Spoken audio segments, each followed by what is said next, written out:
بسم اللہ الرحمن الرحیم الصلاۃ والسلام علیک یا سیدی یا رسول اللہ الصلاۃ والسلام علیک یا سیدی یا نبی اللہ وعلی آلک واصحابک یا سیدی یا نور من نور اللہ۔ درود حل المشکلات۔ یہ درود مشکلات کو آسان کرنے کے لیے بہت مؤثر ہے، اس لیے اسے درود حل المشکلات کہا جاتا ہے۔ اکثر بزرگوں نے اسے مشکل کے وقت پڑھا۔ ابن عابدین نے اپنی کتاب فتاوی شامی میں لکھا ہے کہ ایک دفعہ دمشق کے مفتی حامد آفندی سخت مشکل میں گرفتار ہو گئے۔ وہاں کا وزیر ان کا سخت دشمن ہو گیا۔ وہ بے حد پریشان ہوئے۔ رات کو جب آنکھ لگ گئی تو حضور صلی اللہ علیہ وآلہ وسلم تشریف لائے۔ انہوں نے تسلی دی اور یہ درود سکھایا کہ جب بھی تو اس کو پڑھے گا تو اللہ تعالیٰ تیری مشکل آسان فرما دے گا۔ جب آپ بیدار ہوئے تو آپ نے یہ درود پاک پڑھا تو اللہ تعالیٰ نے مشکل آسان کر دی۔ ابن عابدین نے کہا ہے کہ میں نے ایک فتنہ عظیم میں اس درود پاک کو پڑھنا شروع کیا، ابھی 200 بار ہی پڑھا تھا کہ ایک شخص نے مجھے اطلاع دی کہ فتنہ ختم ہو گیا ہے۔ انہوں نے مزید کہا کہ مجھے یہ درود شیخ عبدالکریم کی کتاب سے ملا ہے۔ اس کے پڑھنے کا طریقہ یہ ہے کہ عشاء کی نماز کے بعد تازہ وضو کر کے 2 رکعت نماز نفل پڑھے۔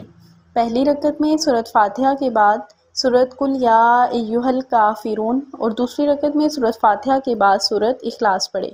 فارغ ہونے کے بعد قبلہ رخ ہو کر ایسی جگہ پر بیٹھے جہاں سو جانا ہو اور صدقے دل سے توبہ کرتے ہوئے 1000 بار استغفر اللہ العظیم پڑھے۔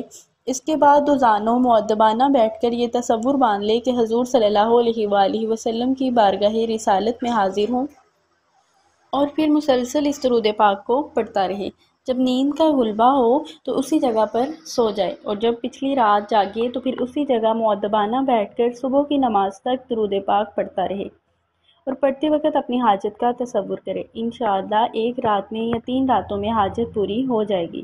آخری رات جمعے کی ہو تو زیادہ بہتر ہے۔ اس کے علاوہ کسی بھی وقت یہ درود 1000 بار پڑھنا بہت ہی مجرب ہے۔ اور درود حل المشکلات یہ ہے: بسم اللہ الرحمن الرحیم، اللہم صلی وسلم وبارک علی سیدنا محمد قد ضاقت حیلتی ادرکنی یا رسول اللہ صلی اللہ علیہ وآلہ وسلم۔ اے اللہ ہمارے سردار محمد صلی اللہ علیہ وآلہ وسلم پر درود و سلام اور برکت بھیج۔ یا رسول اللہ میری سفارش کیجئے۔ یا رسول اللہ صلی اللہ علیہ وآلہ وسلم آپ میری مدد کیجئے۔ یہ درود حل المشکلات ہے، یعنی مشکلات کو حل کرنے کا ذریعہ ہے۔ ہم بہت سے وسائل اپنی مشکلات اور مایوسیوں میں کرتے ہیں، لیکن درود پاک ایک ایسی عبادت ہے جو قبول ہی قبول ہے۔ تو ہمیں اپنی مشکلات کے لیے زیادہ سے زیادہ درود پاک پڑھنا چاہیے۔ اللہ پاک سے دعا ہے کہ اللہ تعالیٰ ہمیں درود پاک کی برکتیں عطا فرمائیں۔ اللہ پاک ہم سب کی مسائل کو دور فرمائیں، ہماری مشکلات کو دور فرمائیں اور ہمیں زیادہ سے زیادہ درود پاک پڑھنے کی توفیق عطا فرمائیں۔ ہمیں درود پاک کی برکتیں سمیٹنے کی توفیق عطا فرمائیں۔ آمین۔ صلو علی الحبیب صلی اللہ علیہ وآلہ وسلم۔